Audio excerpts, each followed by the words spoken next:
Ek het op 'n tyd baie goed gedoen.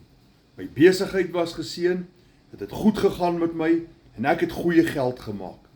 Tot op 'n dag, toe onheil my tref.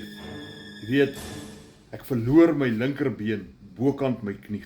Wat 'n slag, om my hele been te verloor. Oornag verander my hele lewe. Ek het so baie goed verloor. En dit was nie lekker nie. Maar ek moes dringend 'n plan maak om vir myself 'n nuwe inkomste te genereer, om weer te kan geld maak. Nou, ek het nie moed opgegee nie.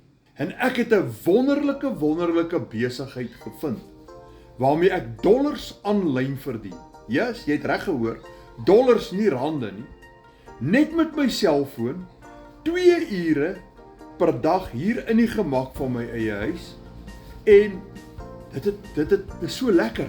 Dit is so lekker om weer te kan geld maak. Ek verdien nie geld. Ek werk nie vir 'n baas nie. Ek sê nie daar's fout daarmee nie. Maar ek maak my eie geld.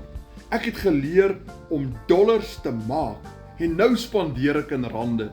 En as jy wil weet hoe ek dit gedoen het, hoe ek dit reg gekry het, skryf vir my, wys my daar in die comments. Hier's my nommer ook op die skerm. WhatsApp my as jy sommer ernstig is en vinnig die inligting wil hê.